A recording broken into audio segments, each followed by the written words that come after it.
Emergencies calls, all this in Dodge County. People wondering, what was it? Yeah, what caused this boom? Was it a force of nature or a different kind of force?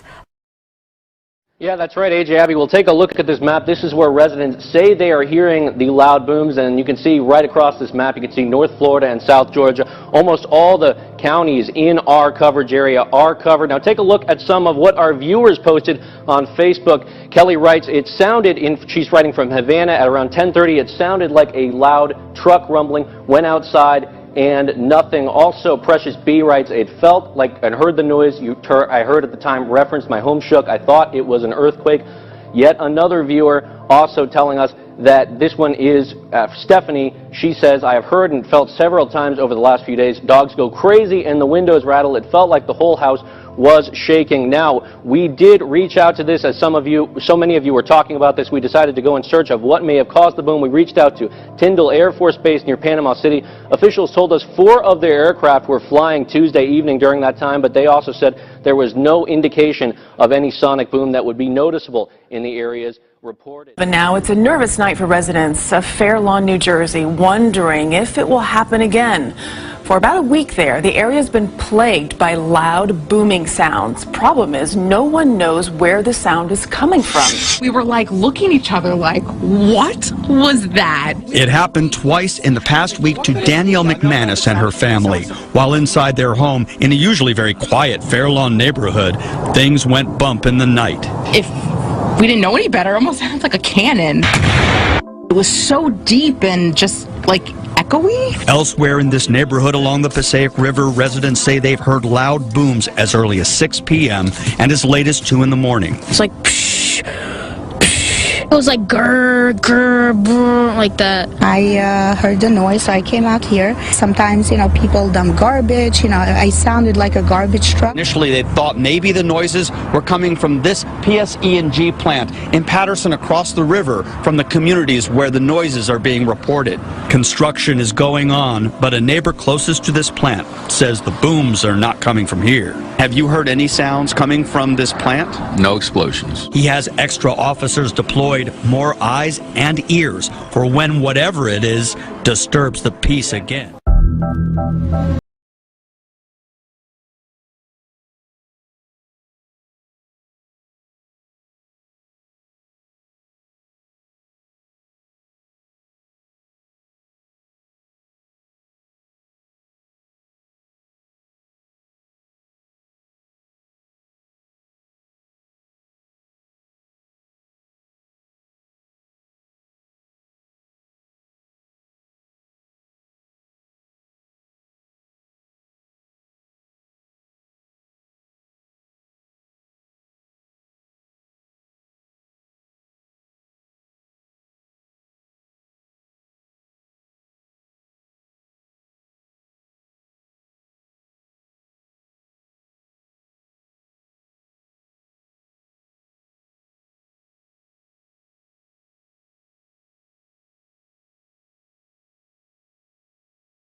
They have an unidentified flying object.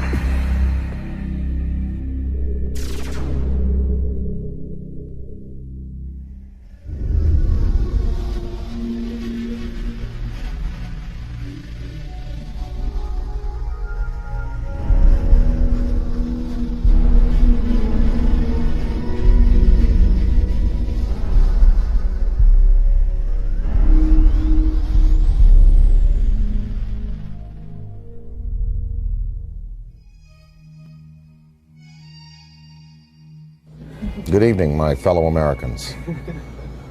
The sighting over Washington yesterday has alarmed many of you. However, please, do not... We close? Yeah, we're close. 2001 was a real space odyssey for me. Instead of flying on a spaceship to the moon, Jupiter, or beyond the solar system, I met Dan Aykroyd for the first time to talk about UFOs. That's when I knew I had to sit him down in front of a camera and just let him talk about the truth. Because if I didn't, no one would believe we had this amazing conversation. And one time I had this long conversation with Dan Aykroyd about UFOs, and I thought it was like Einstein was hiding inside of a comic genius, just so that if he told us the real truth, you wouldn't have to believe it. If Einstein had told us UFOs were real, would we have believed him? He never spoke about it. But Dan Aykroyd speaks about UFOs as if he were a full professor on the subject. So Dan, how did you get started in UFOs? What sparked your interest? What was the first thing that you can remember that happened to you that made you, ponder the question? Well, I was born in July 1952, and I guess about maybe when I was 8 years old, I found a magazine, a Life magazine, with a picture of the UFOs from that sighting on the cover, with a big inquiry. What are these UFOs? And so that kind of started it as a kid, and I asked my parents about it, and they actually couldn't tell me what they were because they didn't know. They knew there was some mystery there. Then I saw The Day the Earth Stood Still as a kid, and I mean, that was a film that directly related to maybe some of the motives for visitations from other planets. And it certainly seems accurate today if you look at the way mankind in the last 100 years has basically started to turn this planet into a cinder. 3-4 holes in the ozone layer because of industrial production around the world, nuclear testing, wars. I'm just sure, just in theory, if there were another species in the universe monitoring us or near us, they would be very interested in what we're doing to this planet, to this planet's atmosphere, and to possibly neighboring bodies. So there would be a concern there. And I think that in terms of the extraterrestrial machines that are coming and going, that may be a part of their motivation. We've just had a rash of sightings all over the planet, and we've got Iran and Turkey and Mexico. I mean, it seems like we're being invaded by UFOs. Let's talk first just about what's actually happening out there. Well, recently, the most dynamic sighting that we've seen, because it's corroborated by an actual government, is the sighting that took place over Mexico recently, where drug surveillance twin-engine turboprop plane was at altitude taking pictures of possible smuggling routes, and they photographed with their infrared cameras 11 unidentified objects. Some of them were in pairs and in threes, and of course, these were objects that couldn't be seen by the naked eye, but were visible on the infrared cameras. Well, the United States Air Force, after the news appeared in America, and it was covered on CNN and Fox. The footage was shown on Fox. It was shown on CNN, and in the Valley Daily News on the front page had a big headline, UFOs with a question mark, and it had pictures from that sighting. And of course, the United States Air Force had to respond, and they said it was swamp gas. So I don't know whether swamp gas is not visible to the naked eye and visible on infrared, whether it comes in multiple balls, whether swamp gas is capable of doing a complete circuit around an aircraft and then taking off at high speed and right angles into the sky. If it is, then maybe it was swamp gas. But somehow this seems to be a legitimate one, because the Mexican government decided we want to release this to the world. And this follows on the heels of the Belgian general who revealed some F-15 footage years ago of his Air Force planes chasing objects that were exceeding them in speed by twice again what his planes were going at. The French government, over the last couple of years, has released a comprehensive study on the UFOs. The Soviets have been, since the 1950s, engaged in numerous studies about landings, abductions, and the sightings. So we do have legitimate government inquiry going on. And in fact, as anyone in the field knows, the United States government for years has been covering this issue because they were compelled to cover it, because of Ken Arnold's sighting, because of the sighting over Washington in July '52, just after I was born, the famous shot of the V-shaped lights over the Capitol and over the Coast Guard station. So the government initiated originally, I believe it was, there were Project Sign, Project Grudge, the Condon Report, Project Blue Book, and then they engaged J. Allen Hynek. So, the French, Belgian, Mexican, Iranian, and Turkish governments are not the only ones who address this issue. Our good old USA government has, in fact, seen the necessity to put people's fears or concerns at rest.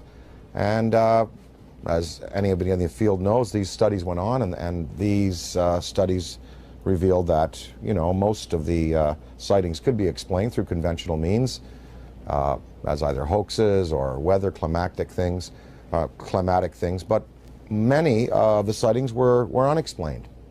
And so therein is where lies the mystery in all of this.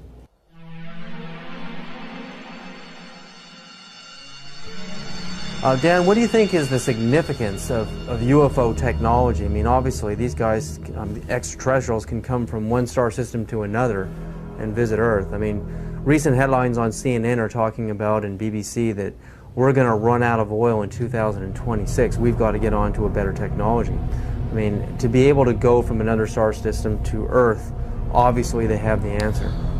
Well, the presence of these obviously intelligently controlled machines tells us that we are dealing with beings who have anywhere from 1,000 to 1 million to 10 million to 1 billion years advancement in technology on us. So you've got to figure that look what happened in the last 100 years. We have the Wright brothers at the turn of the century taking off in basically a fabric and wood aircraft. By 1969, we have lunar expeditions. In the year 2004, we have massive airplanes being built out of alloys and graphite, and this big ship that Airbus is building, the new Boeing plane. So in 100 years, from fabric and wood, we've come to, advanced metallurgy, fuel use, and propulsion in just 100 years. Imagine what a culture could accomplish in 1,000 years, or 10,000 years, or 1 million years, or 1 billion years. It's not inconceivable that you have intelligently manufactured and controlled machines that can not only traverse great distances in space by mastering gravity and the time-space continuum, but also the interdimensional travel that might be possible. Many theories now purport that there were not only 4 dimensions at the creation of the entire multiverse 14 billion years ago at the time of the Big Bang. There were 11, maybe as many as 21 dimensions. So some of these beings may be coming from an extra-dimensional place. I mean, and what it says is that these technologies have been harnessed, and that it's possible to use other fuels that don't rely just on simple combustion.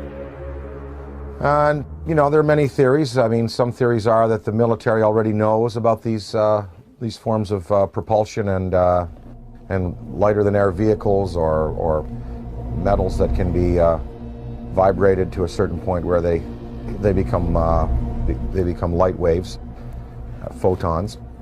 But they're not telling us. They're not going to reveal that, obviously, to us, and we just have to keep the search going. So I think that it's incumbent on us as a race on this planet to begin to find alternatives to the fossil fuels, but we're just not doing it fast enough. It's probably been the greatest and most successful cover-up in the history of the world. UFOs are as real as the airplanes that fly over your head. That is my unequivocal conclusion. Oh my God.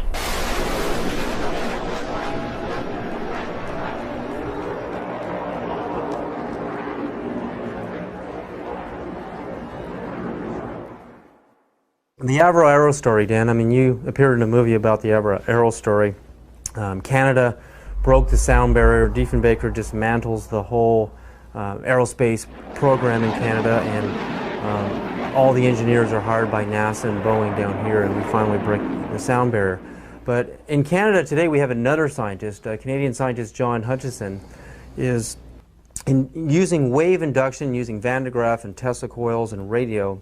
On a 75-pound cannonball, we can see this huge cannonball levitating in the air. I mean, Boeing, NASA, Lockheed, all of these defense contractors are going up into his lab in Canada and trying to understand how this thing works, because the next person or the next country that figures out true anti-gravity propulsion systems is going to be king of aerospace on this planet. The Hutchison effect incorporates radio frequencies, Tesla frequencies, and high electrostatic energy to create a type of levitation effect where it can move a 75-pound cannonball of steel or brass bushings, water, wood, and other objects into the air. Are we doing enough in our universities, in our research labs? Are we putting enough money into this kind of a research? And what risks are we willing to take if universities in Beijing and China and Russia, they're actually going into the UFO phenomenon in their universities, but here in America, mainstream science, mainstream physicists laugh at the UFO phenomena? I mean, what do you think about that? Budgets are tight all around the world, and as far as putting money into the study of alternative technologies, funding research by people like Hutchison, the money is just not there. I mean, if you look at NASA, NASA is getting chopped back because the funds that are flowing through government now are focused on the war in Iraq and other things. So we don't even have the money to keep up conventional space exploration, development of metallurgy, fuels, ion drive systems. So I don't see any government in the next 10, 20, 30, 40, 50 years really putting the money into the kind of research that's needed to develop these alternative systems and to perhaps study what is driving these intelligent machines from somewhere else. Now, of course, that's on the visible side of things. We're hearing a lot about these special access programs where congressional money is approved by a very narrow slice of the membership in the legislature and given to the military to do basically carte blanche what they want with. So there could be a black military program that is producing what people are referring to now as the big black deltas, which are these huge black triangles that are being seen all around the world. The big black rectangles, which are also being seen all around the world. So maybe they look a little like this. The F-117, they look a little like the B-2 bomber.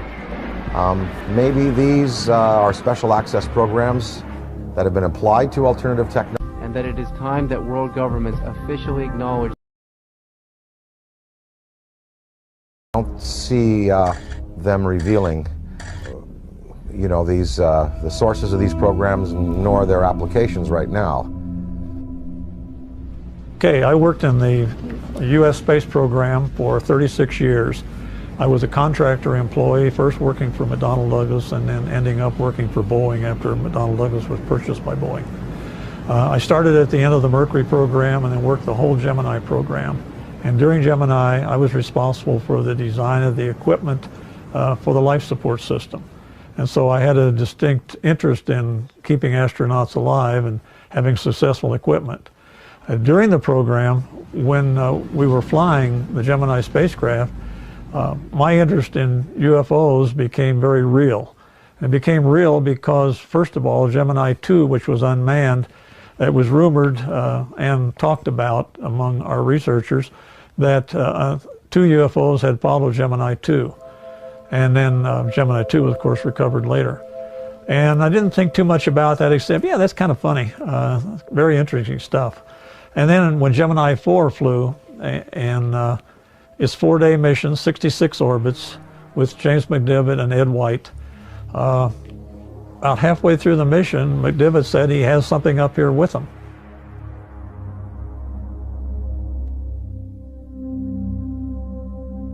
Astronaut Gordon Cooper is an American hero with a log of over 222 hours of manned spaceflight.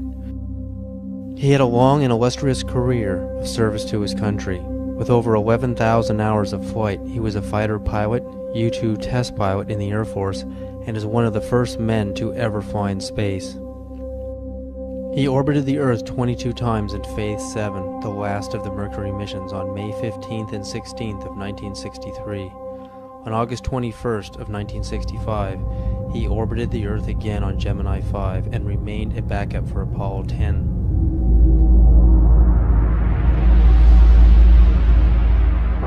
Well, I've had some occasions to know some of the people who were involved in Roswell at one stage or the other. I think there's been an awful lot of untruths put out on Roswell and an awful lot of conjecture. I think there have been some truths in it. I think definitely there was something other than weather balloon there.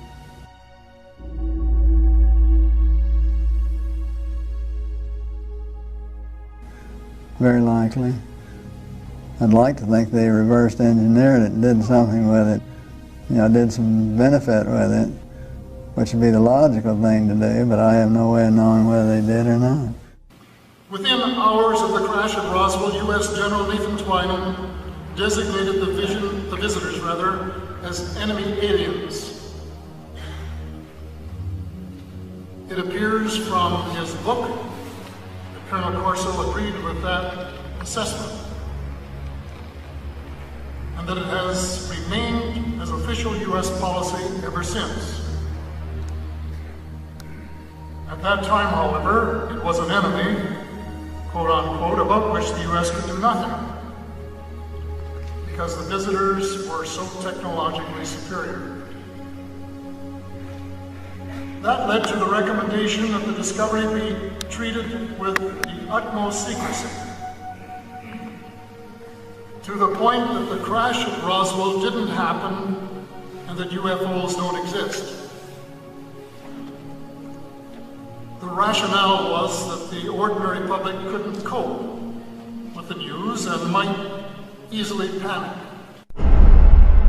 Area 51, Dan, I mean, we hear stories from Bob Lazar, we hear stories about alternative space program theories, you know, we're building UFOs and reverse engineering UFO technology since the saucers crashed at Roswell and the plains of St. Augustine, and we have reverse engineered that technology today. That's the theory, and NASA is just a smokescreen program. If we really have true anti-gravity technology today, why aren't we using it in our military? Why isn't it evident in the war in Iraq? Why don't we use it to demonstrate superiority on the planet? And if not, if all of this is just conspiracy theory and we really don't have this technology, again, are we willing to take the risk of losing air superiority on this planet by letting the Russians or the Chinese or some other country, even the Middle East, actually engineer this kind of UFO technology and conquer the world? Are we willing to take that chance? Well, I think, again, as far as military applications, maybe they are being used already. Maybe We don't know. Maybe they're being used in a surveillance capacity. As far as weapons that could be associated with such vehicles, one would have to think that if the propulsion system is as sophisticated as it would need to be to have these vehicles just hover, stop, noiselessly take off at right angles, do 3 to 5 to 6 to 20,000 miles an hour, one would think that the military application would then take the form of, rather than rockets and projectiles, that probably a particle beam would be used, some kind of a laser, some kind of a disabling beam to disable equipment, to cause disorientation among men and troops. And of course, we have seen no evidence of this. I'm not sure that the U.S. military would want to play that card right now, because after all, the war in Iraq really is a conventional war. We have air superiority there already. There is no Iraqi Air Force. There was no Iraqi Air Force. We, in the United States, we have air superiority basically over the rest of the world. I'm sure there's some pretty hotshot MiG pilots in China and Russia. But I think if you put our Air Force up against any Air Force on this planet, we would prevail without the use of advanced technology of the type we're speaking of. So I think that the U.S., if they have these things, they would probably save them for a more drastic confrontation, perhaps a confrontation with beings that have the potential to be superior over us in terms of the applications of aviation today. So maybe these triangles, the big black deltas, the rectangles, are the next wave of the U.S. military's defense against what some might perceive as an extraterrestrial or extra-dimensional threat. Maybe these weapons or these flight systems now are being prepared to confront a race of superior beings that could have designs on the planet that are malevolent. I think it was Lord Hill Norton, or one of the British Air Force Defense Ministry staff who was assigned to study UFOs in the 50s. After he retired, he said that in his estimation there were 23 different species of being visiting the planet in numerous types of vessels. We know from the NASA UFO studies that you've done, and I think that theory, there's nothing wrong with that theory that I can see that doesn't point to what you postulate, and that is that there are benevolent beings that are trying to heal the planet, hence the size of these ships that we're seeing in the STS cameras, and the fact that the ozone has holes in it, the fact that water could be a healing element there. What are these lifesaver-shaped little Dropostone-shaped ships conveying to our planet? Well, we see them coming into the atmosphere, and on the STS tapes and other forms of exposure, they're not releasing personnel, they're not releasing projectiles, and no harm has come to the planet, through their intervention. So one can assume perhaps that maybe there are benevolent beings out there and malevolent beings out there, and maybe the United States government is preparing weapon systems to deal with the malevolent beings. Ronald Reagan said in a speech, he said, what if there were a species from another planet that was threatening us? We would all find a way to work together. And one can only think about the Star Wars system and the fact that there we had satellite-mounted cannon. Well, they'd be good for shooting down rockets. They also might be good for shooting down other invasive vehicles that are coming into our atmosphere. Ronald Reagan himself spoke about a UFO sighting that he had when he was governor of California in the Beach King Air that they used to use. They were coming from Sacramento. His wife was with him, Sacramento to Los Angeles, and a saucer clocked the plane for a good 45 minutes. And Reagan spoke of it to a lot of people. And I think maybe, you know, part of his motivation in getting the Star Wars weapon system up might have been that to prepare ourselves for the day when other beings might come to this planet with designs of, who knows, taking minerals without authorization, taking people. You know, we're probably just going to have to wait to see. I occasionally think how quickly our differences worldwide would vanish if we were facing an alien threat from outside this world. Colonel Corso makes it clear that the Reagan administration's Strategic Defense Initiative, appropriately dubbed Star Wars, was primarily designed for use against the alien intruders. His contemporary successor, the Anti-Missile Missile Defense System, is also being designed with that as one of its principal objectives. It is true that a case can be made for attempting to provide a shield against the Russians and Chinese, although everyone knows that the Russians are not going to embark on a policy which would result in their total destruction. It is equally true that they, too, are aware of the visitors and know that the perceived threat from the visitors has been a major consideration in the planning of the anti-missile system.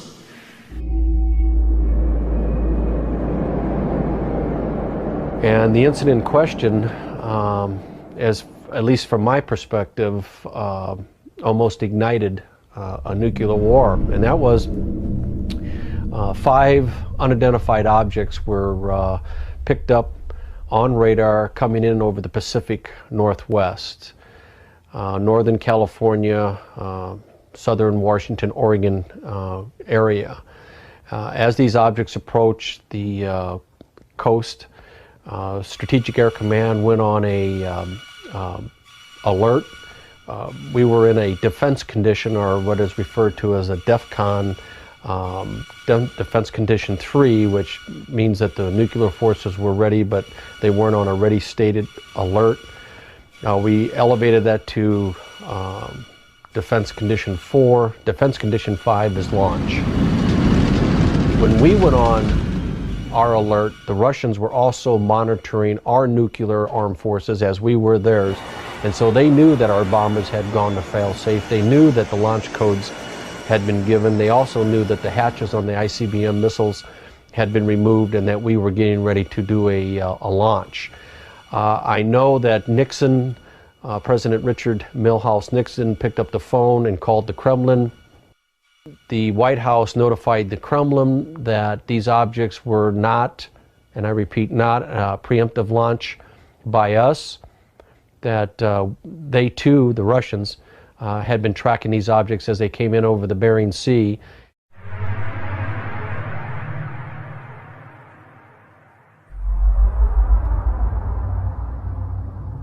Probably moved 100 miles in a matter of a second or two. When we look at alien abduction, I mean, the idea of a human being being taken and having an implant inserted into their body, I often think of how biologists, how we tag whales. You know, we put a chip on a whale and we can track them via satellite, and also how, you know, we go into a frog's pond and we pull out the frog and we spread it out on the table. Remember in biology class we used to do this, and, you know, stick the little needles in his legs and cut him open. I mean, that's how we look at another life form in another world. So is it really a sign of violence and negativity that an extraterrestrial civilization is coming to Earth and doing the same to us, putting computer chip implants on us to track us, know where we are, study our species, do a little bit of biological experimentation? I mean, I know for us it's horrific. I mean, it's absolutely a violent thing for us as humans. But from their perspective, do you really think that they're being violent? Well, again, I have to go back to some of them might be here for good purpose. And that it is time that world governments officially acknowledge And some are here for selfish purposes. Maybe these abductions, even though they're done in a objective but biological way, like we dissect frogs. Maybe they're doing it just for fun and for sport. I mean, I don't know. I think probably that that the fear could be justified in some senses. Anne Druffel has written this book about how to prevent being abducted. And we really think, even if benevolent species coming to this planet and taking a man and a woman and taking ova out of a woman and sperm out of a man, that's tremendously invasive and very traumatic for the human beings.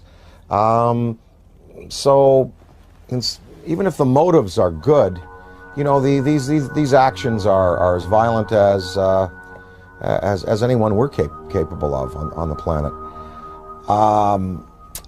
I think that a certain amount of fear is justified. If you look at Day the Earth Stood Still, the first thing that happens is the army is assembled and guns are shot at these beings and at the ship.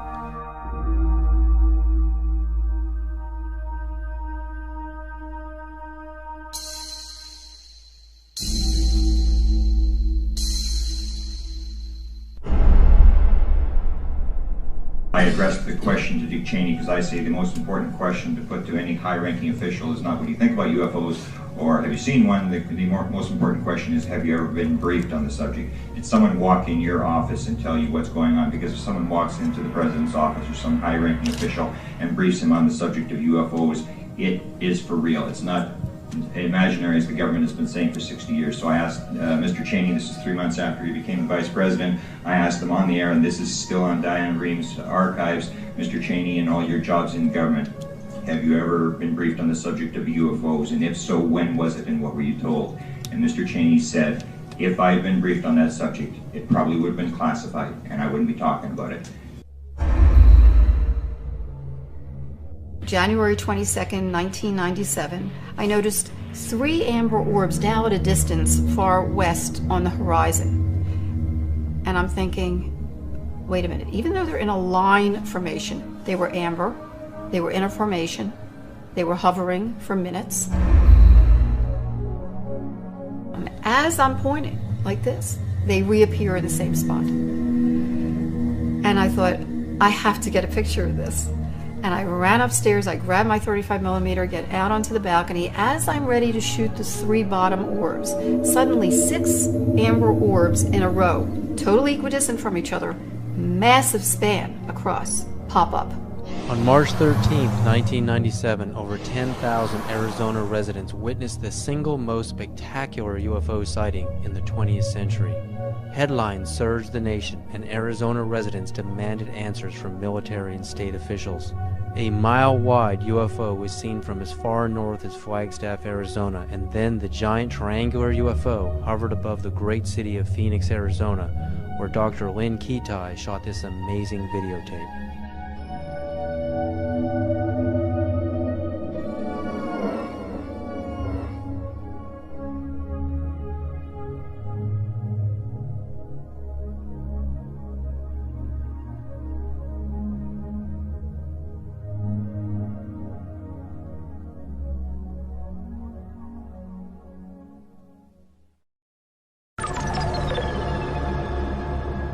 When we go out into space and we're exploring the cosmos out there and we're looking for signs of extraterrestrial life, what kind of a communication are we going to send out? I mean, if Dan Aykroyd was the ambassador, if you were the ambassador for Earth, what message would you teletype to ET? If I were to speak for mankind to these beings that were coming here, I guess what I would say is, let's go to some neutral place. Let's have a meeting with scientists from all around the world leaders. Let's sit down and basically have a sort of a forum with you, the extraterrestrial or extra-dimensional beings. Let's sit down and kind of get to know each other. And, human instinct is pretty good, and I think it would almost like be a sort of a G8 style kind of summit with world leaders, scientific leaders, and these beings, and you'd sit down with them and you know, after about a week, or even a couple of days, or maybe a few hours, you would really sort of get a sense of what they're up to. But of course, you know, childhood's end, Arthur C. Clarke's great story. It looked like these beings were benevolent, even though they had a malevolent appearance.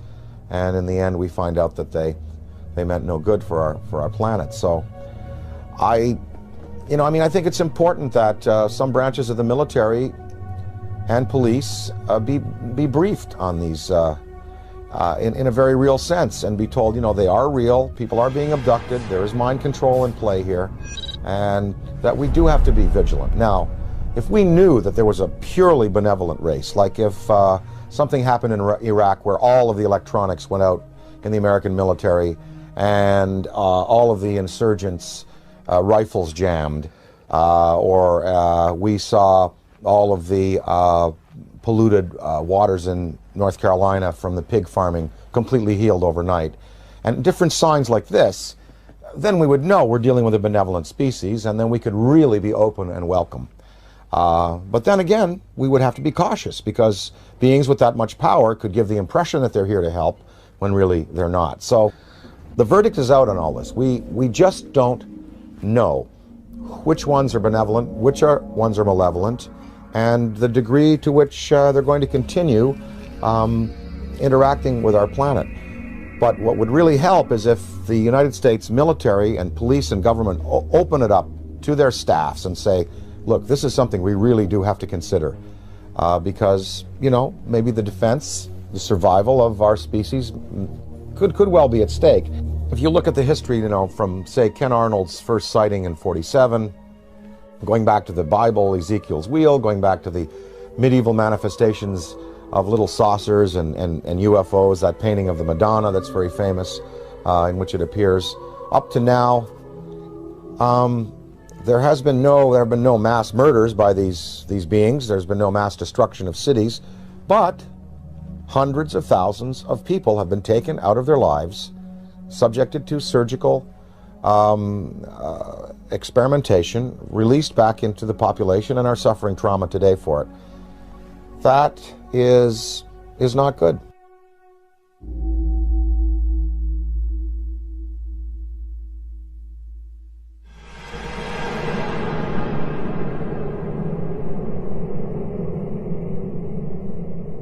The idea, I mean, like in the movie Close Encounters of the Third Kind, the meeting on the dark side of the moon in Devil's Tower, Wyoming, I mean, it seems like the logical thing to do. I mean, we have a communication, a teletype message, we have a place, a location, and a time, and we isolate it from the public until we know it's safe. I mean, we check each other out. I mean, this seems like the most logical thing to do, you know, even rather than meeting on the White House lawn. I mean, this is the way we would like it to happen.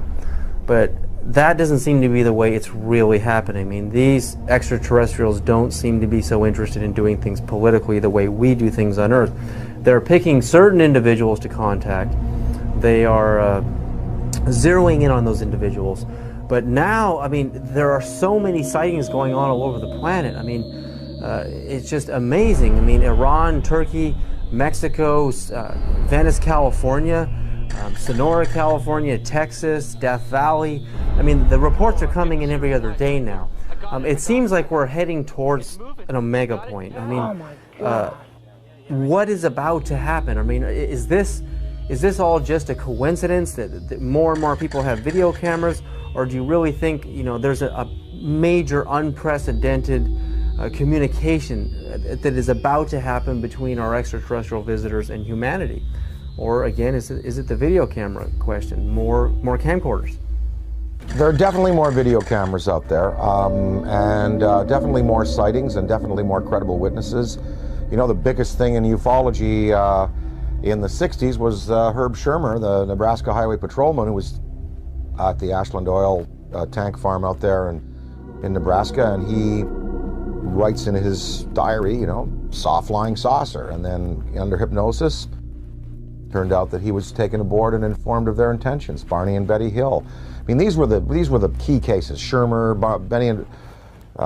Barney and Betty Hill, the Pascagoula incident, Travis Walton. Now, there are hundreds of cases like this.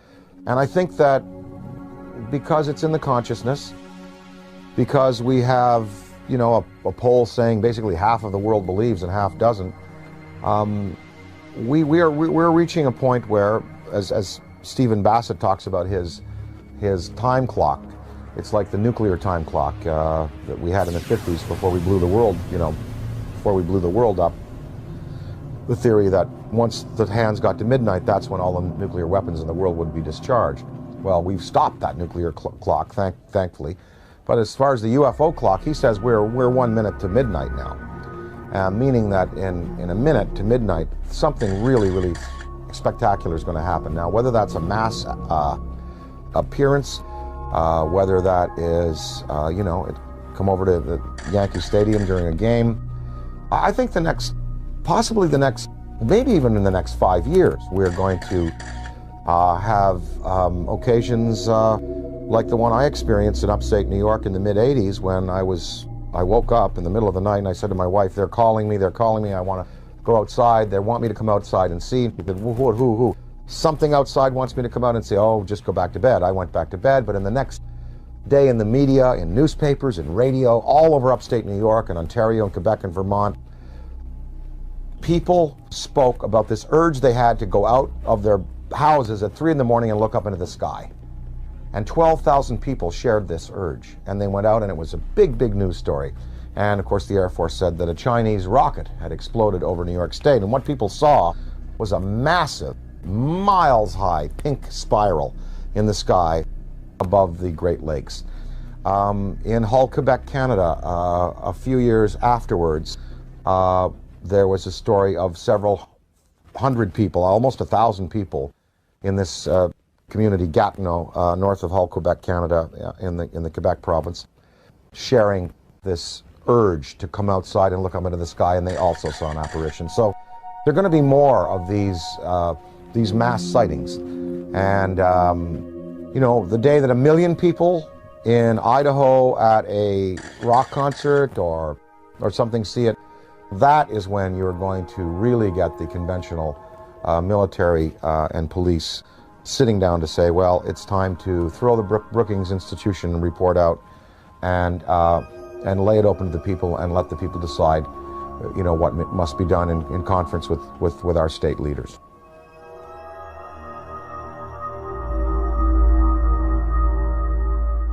And that it is time that world governments officially acknowledge national security, and if they did, would they classify it to protect the national security?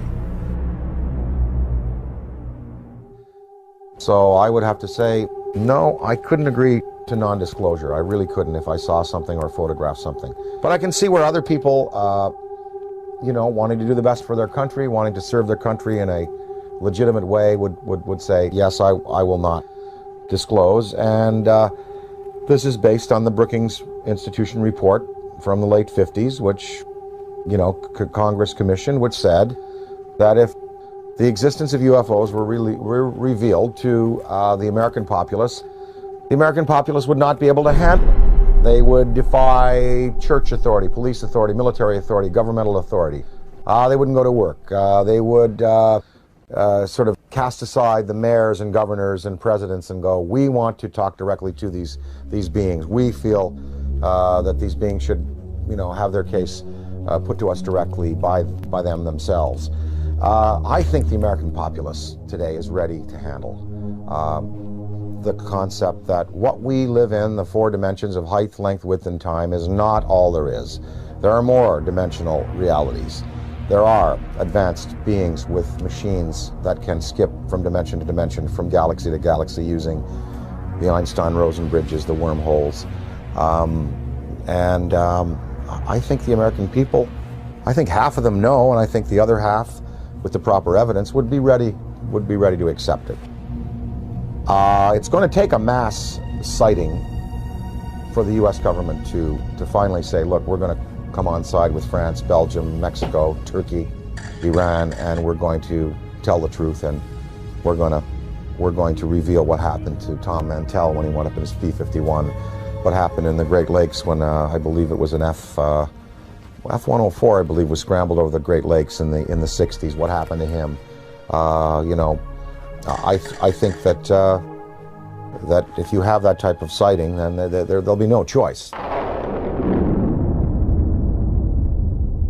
Interdimensional travel. I mean, not just traveling through our dimension, but going into alternate dimensions, Dan.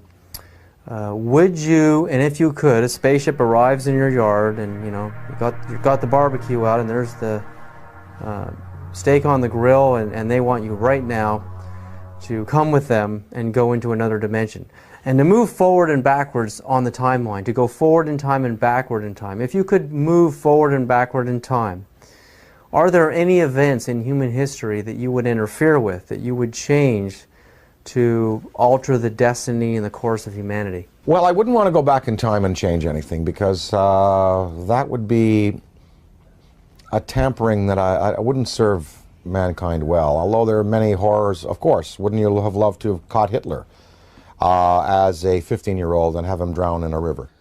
You know, because then we could have solved the Holocaust problem, and then World War II may not have, well, look, there were two guys. There was Otto Dinkel. You ever heard of him? Well, he was an orator hired by the German army, just like Hitler was, to speak. If Hitler died, maybe Otto Dinkel would have been the guy that would have gone on with this rabid anti-Semitism and wiped out 9 million people. Of course, one thinks of those things, but you don't want to go back in time and play with events, because you know where we've come to today and the improvements we've made in human rights and in regarding ourselves as sacred, they've come because of the bad things that have happened. Now, if I went into the future, I would want to see where this planet is 300 years from now. Did we make it? Did we make it? That's what I would like to know. I mean that from my knowledge of the world that I see around me, I think that it is much more likely that the reports of flying saucers are the result of the known irrational characteristics of terrestrial intelligence rather than the unknown rational efforts of extraterrestrial intelligence.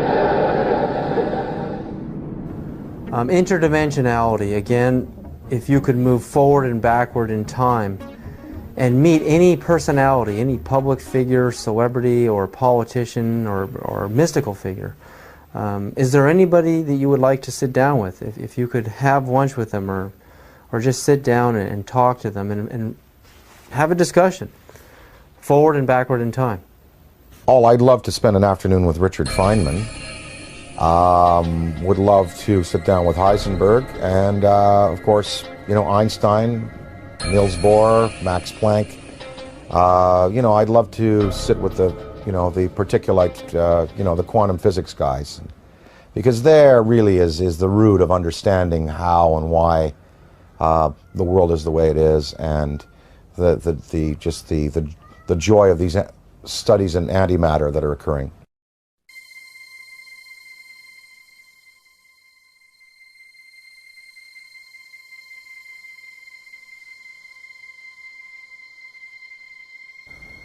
Everyone you picked is a physicist, a scientist, and I often think about how spirituality and science are merging, how they're kind of coming together. I mean, what ancient civilizations thought of a universe was really the Earth and the Sun and a few planets. And now with the advent of the Hubble telescope, we can see that the universe is far bigger than the ancients had ever imagined. So while science and religion are merging on some ideas, in other areas they're just far off. But to make matters even more complicated, the idea of parallel dimensions or parallel universes, I mean, it's just getting so vast out there. How do you map a multiverse? You know, I've talked to some guys, they say that fifth dimension, sixth dimension, could be right here by my ear and could be a millimeter wide and a millimeter across. You don't, because you're talking about, dimensions that defy any kind of dimensional understanding.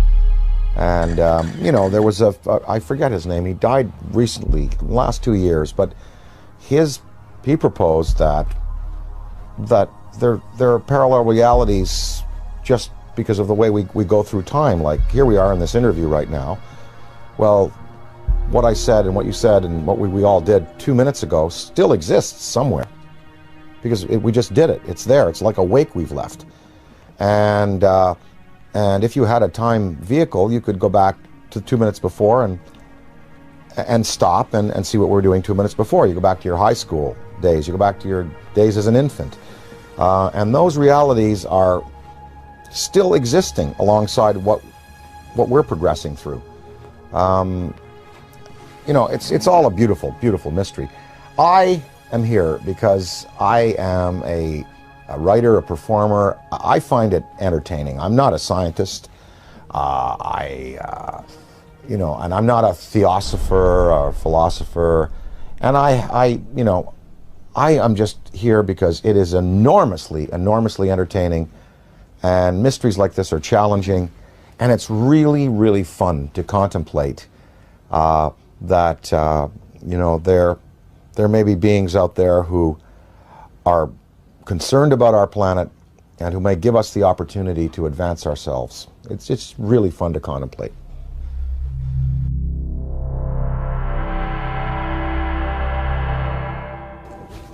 All the physics that we know on this planet, quantum physics and conventional physics and metallurgy and you know, all of it, it can really encompass a theory of how these ships move. I mean, you've done it yourself, David, proposing, you know, that if you can convert, you know, a mass to a state of, you know, of photonic energy, then there is no mass anymore, and you're looking at pure light. You're looking at anti-gravity. You're looking at something that can be, you know, harnessed in waves. Well, what is the fuel? Well, people, you know, Bob Lazar talked about, you know, this element 115 that was put into these generators to boil mercury and to be used as gravity tractors. Maybe that's it. I don't know. I mean, they must be using a fuel that's unavailable to us. Does it give off radioactive waste? What is the cost to them? For instance, the Venice UFO that you recently showed me, and I covet that tape. That's amazing. Because you see the metallic quality of the object, you see the force field around it, you see it spinning. It was May 2nd, 2004, approximately 11:30 a.m. And I was walking from my apartment with my girlfriend down this alley right here. And we were just sort of walking this way, and I looked up over at those phone lines, and we saw something that we really couldn't make sense of. It was a very shiny, you know, metallic disc. So we turned the corner here, and this is basically where we're just looking at it. And we're pretty much like, okay, that's not a balloon or anything we're familiar with. So we sort of kept walking to the corner and just stared at it for a while until it hit me, you know, that this was really something. There was a man also looking at it, sort of a bystander, and he said, wow, do you guys see that? And that's when I realized all three of us were looking at something extraordinary. What is the environmental cost of running these machines? Are they clean or are they not? Is there some, wherever, you know, they came from, is there some place they have to go back to after their journeys are finished to dump whatever they've used up in terms of fuel, like we would a bad fuel rod in a reactor? That is a question I'd like to know. I'd like to ask is, you know, are you a clean burning vessel, or is there some cost that you pay like we paid for atomic energy? When we consider that it may be possible to take mass and reduce it down to zero, make it as light as a photon, we can start to approach this whole light speed phenomena from a whole new direction. I mean, we're going to be able to do this. This is the only logical answer. There are no fissile nuclear materials in the universe as we know it to produce the kind of energies in a steady stream that you need to get mass up to that speed. There are no fissile nuclear fuels that can produce 1 trillion electron volts all day long. And wormholes are even more exotic. The idea of, you know, bending and folding two spaces of space-time together and creating a shortcut wormhole to vector in between those 2 points, according to Kip Thorne, who wrote Black Holes and Time Warps, that the energy required for a wormhole is 100 million suns, the negative energy they put out for an entire year. There are 100 million suns in our galaxy alone. That means all of the negative solar energy coming from our suns in this whole galaxy, the total energy for a whole year is required to create a wormhole. Where has any extraterrestrial civilization or our civilization going to get access to levels of energy that high? It's never going to happen. That's why I've reversed the table here. I said, you know, you have to ultimately get frustrated with the idea of increasing energy en masse. You have to just, it's like banging your head against the wall and trying to cram it through the wall.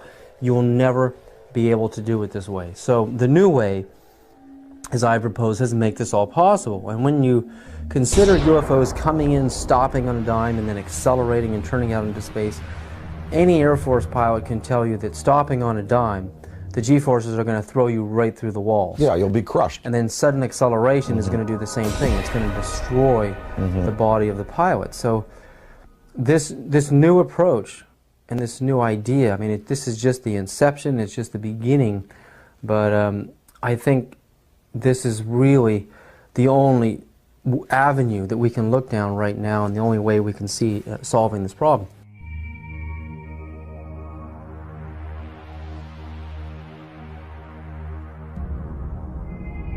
While Gordon Cooper was an Air Force pilot stationed in Munich, Germany in 1951 in the 86th Fighter Bomber Group, where he flew F-84s and F-86s, Cooper testifies to having chased disc-shaped UFOs that outmaneuvered the most advanced fighter jets of our time.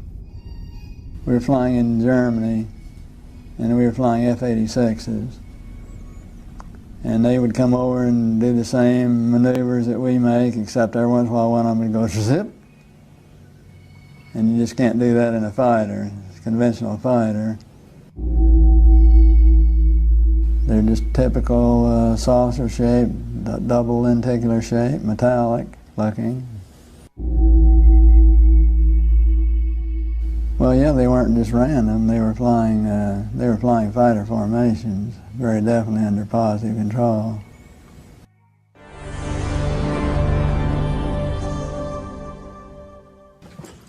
I'm here to announce that the second annual Exopolitics Expo, X-Conference 2005, was concluded on Sunday, April 24th. This event was produced by Paradigm Research Group. 26 speakers and panel. And that it is time that world governments officially acknowledge. It was a unique event which focuses on the political, governmental, and social implications of extraterrestrial-related phenomena.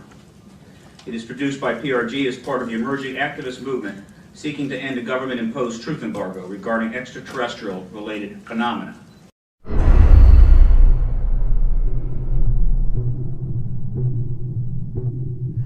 Do you believe, and describe, do you believe that your show was shut down for national security reasons? And tell us a little bit about what happened with the show out there. Well, what happened, we sold the show to Sci-Fi Channel, and it was called Out There, and I basically interviewed all of the people that I admired in various fields of study, like Colin Andrews from the Crop Circle movement, Linda Moulton Howe, the expert on cattle mutilations, John Mack. And let me just put a pin in things right there, because John Mack has taken the study of abductions, UFOs, right out through the other side, and he's going, yes, we know they're here, we know they're coming, we know people have been taken, we know there's experimentation going on, we know people have been told about agendas. What we now have to do is use that as a key and as a motivation to socially transform this planet to a more peaceful, more loving, more tolerant state. So his movement, the movement for social change, has just accepts as a fact abductions, UFOs, interplanetary intervention, and what he's doing is taking it out through the positive side of it and saying, now we must use it to socially transform, and I think his message is great. But I talked to him, I talked to the Allagash guys who were taken in the canoe on that trip in Pennsylvania. The last show we did, I had both Bassett, who has the UFO time clock, and then Greer. Both Bassett and Greer were there. They were my two guests for the day. Well, the show was canceled that afternoon. And I was outside, before I knew it was canceled, in between the interviews. And I was outside, and Britney Spears called me because she wanted me to appear on Saturday Night Live with her. And so I was outside having a cigarette, the phone rang. Oh, Brittany, how you doing? Oh, sure, of course I will. I turned away like this. I turned back, and there was a black Ford across the road, a black Ford sedan. And I was trying to look at the plate, and the plate seemed kind of like fuzzy, and I was, definitely a police car. And two guys were there, and a big, big, tall guy got out of the back seat, and he stood in the street on 42nd Street it was. We were at 42nd Street and 8th Avenue, and he looked right at me. And literally, I mean, I was on the phone. Hey, oh, sure, of course I'd love for the show. Saw the Ford, went back like this, turned back like a half second later, and it was gone. And that car did not go past me. It did not make a U-turn, because I would have seen 42nd Street. I would have seen that thing take a U-turn and go away. That car vanished. That car was a cloaked vehicle of some type. And whether this was like a warning to me, because the guy got out of the back seat, gave me a real dirty look. That car vanished. I know what I saw. And it was just this fast. It was, oh, hi, Brittany, sure. Oh, of course, I'd love to. Guy gives me a dirty look. Oh, well, sure. Car gone. That's what happened. And then 2 hours later, we were told we were not to continue taping, and the show was canceled, and none of them would air. I don't know. I mean, I don't know. Was that an MIB experience? Black helicopters, military abductions that happen. Sometimes people are taken and they talk about then being visited by, military personnel and debriefed about their abduction. Was it a technology associated with some of these beings that are visiting that wanted to warn me off, or that wanted to give me verification that I was on the right track? I don't know. But I do know I did turn back a second later, and it takes so long for an automobile accelerating from 0 to 40 miles an hour to reach the corner of 8th Avenue and 42nd Street going past me, and then pulling a U-turn and going out towards Times Square. I would have seen that car. And I looked around. I mean, I was looking for that then. It was gone. So, I don't know. The tapes exist. I have them. We're going to try to repackage them. We might put them out on DVD.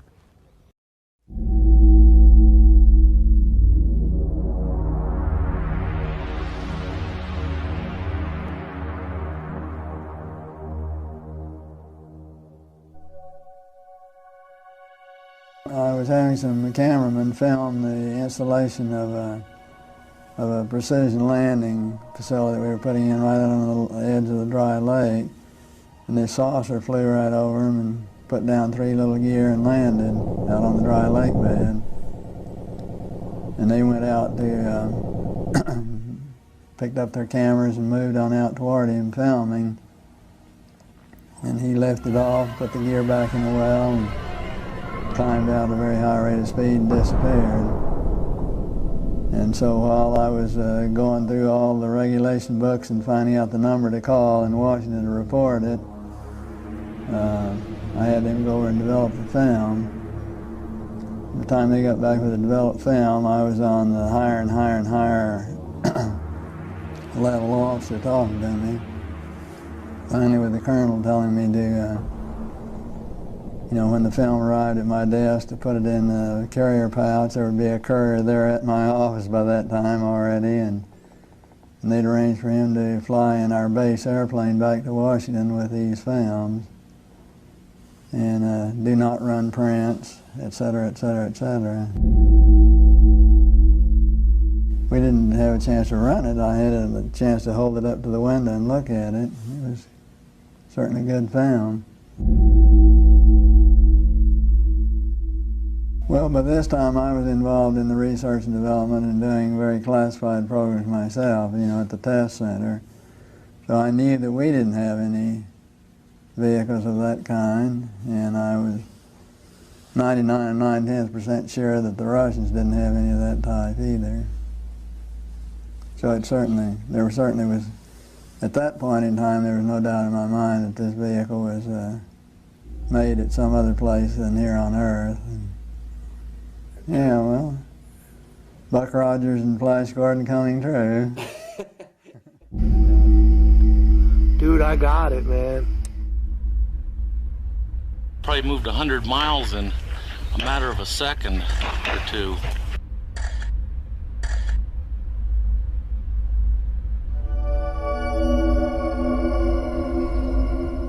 In July of 2002, right here in the Washington, D.C. area, there was yet again a airspace jet chase by two F-16 jet interceptors, charged, which were chasing a bluish object right outside D.C. In fact, we have one of the key eyewitnesses here in this room today. This received some play in the Washington Post and a little bit of mainstream media, then of course fell into the black hole of the media, never to be discussed again. What were these objects that were able to outperform F-16 interceptors in a post-9/11 America? What is going on? And what are the consequences, or the potential consequences, in the event that we should shoot down a few of them? A related question that I have been asking myself is, to what extent are they really an enemy? What crimes have they committed against humanity? They have certainly upset the military by flying over their most secret installations, by shadowing their planes, by buzzing their astronauts. The Army shot 1,430 rounds of anti-aircraft fire at the UFO between 3:12 and 4:15 a.m. Army Chief of Staff General George C. Marshall wrote a top-secret memo to President Franklin D. Roosevelt that the U.S. Navy recovered an unidentified craft off the coast of California. The retrieved craft was in fact not earthly and in all probability of interplanetary origin. I mean, to me, what this is all about is not just, looking up in the sky and saying, wow, there's another UFO, yet another sighting. I mean, it's about exploring the phenomena. We have to get past denial. I mean, everyone is stuck at denial. I mean, mainstream science says the phenomena is not happening, and they don't take it seriously, and they try to sweep with them half the world. But over 50% of the American population, according to polls, believe in the UFO phenomena, and the government just buries it. Well, there's some media that are guilty of trying to suppress, and there are some media that are just throwing the story out there. Now, this Mexican sighting, we had coverage on Fox, we had coverage on CNN, and in the Daily News in the Valley here, we had a front page article, with the pictures and UFO, big question mark, and I mean, they were treating it. I think increasingly now, the media has to take into account that this is a reality. And I think, again, go along with the theory and the feeling that John Mack has, let's get past the debate whether they're here or not. Let's start to analyze who they are, how many of them are there, what kind of systems they're using, what their intentions are to us here on their planet, and can we utilize this knowledge to better ourselves as a species.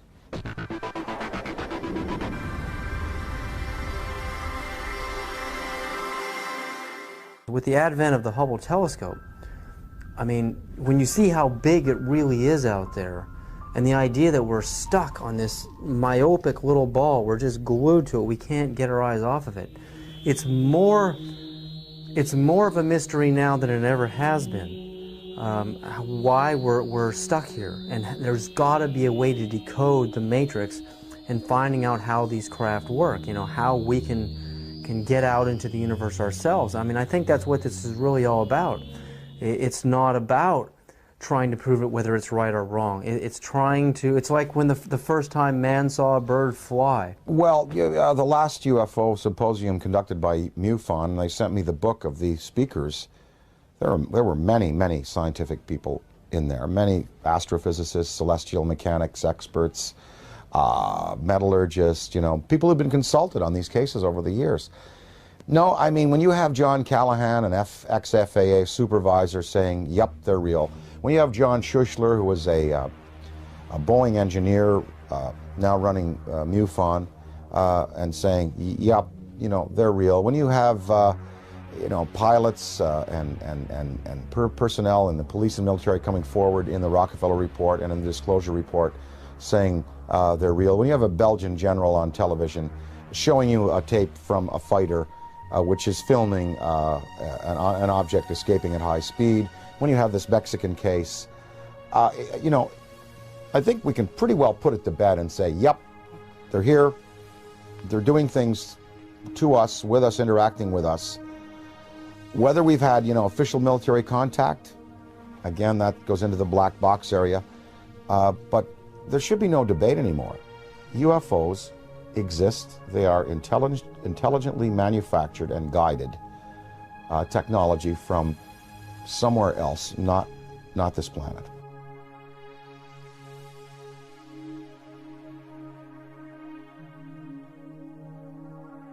While human beings can only see from red to violet wavelengths of light, the infrared and ultraviolet spectrums are invisible to humans.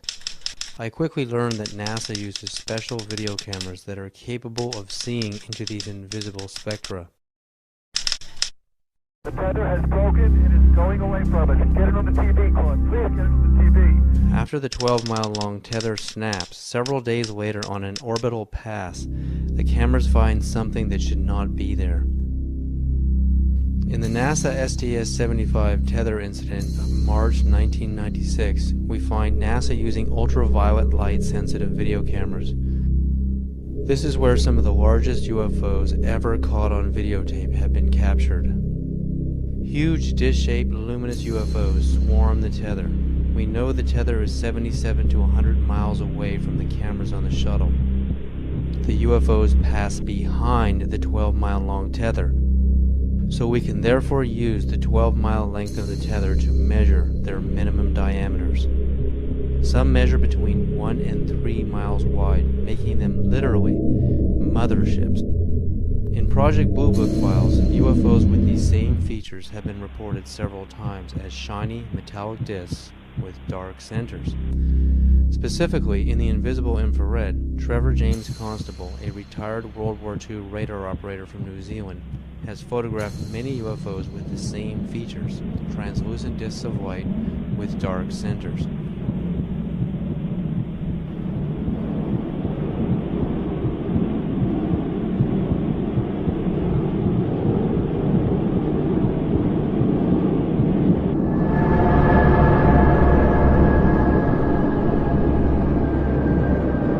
And that it is time that world governments officially acknowledge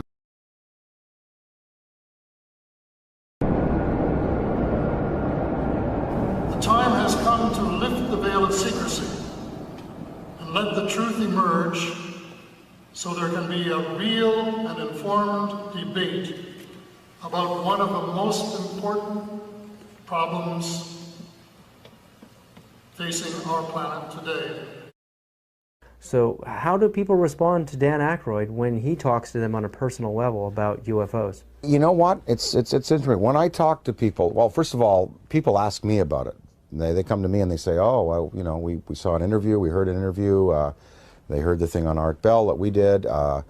They come to me and ask me about it. So it's not like I have to go out there and crusade and say, hey, did you hear about the latest Mexican case? They've seen CNN, they've seen Fox, they've seen the Daily News. They come to me and ask me about it, and I basically lay out, you know, my thoughts on it.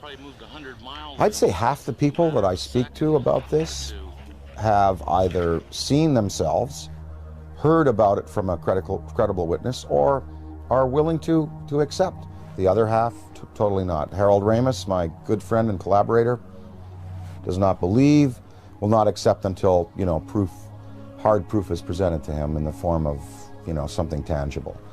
And so what I've been able to do is just open people's minds a little bit and let them think about it. And of course, the greatest proof are the kinds of tapes that now exist, the kind of videos that exist. Usually when I show some tape of some different things that have been exposed to me, well, it's pretty convincing. And then at that point, people have to go away and accept that, you know, that these things are a part of our reality. Well, what I'd like to, you know, what we'd all like to affect is some positive change in the world and try to help the tipping point where good tips to overflow evil in the world. I mean, you know, we know there's good and bad out there, yin yang, black, white, and you know, there are you know, there's tremendous divisiveness in the planet, and you know, perhaps this study and this understanding of things that are greater than we have accomplished technologically will lead us to a spiritual awakening, one that helps us respect other beings out there in the universe and other dimensions, and also in our own 4 dimensions and here in the physical world that we live in. The sacredness of human life, the willingness to get along a little better, to relinquish materialism and territoriality in favor of a more comprehensive worldview in which we unite and we all feel the energy within us as part of a universal light. Gotta thank you, Dan, so much for this interview. I'm very grateful. I really believe you're one of the greatest minds in our world at this time. Thank you so much.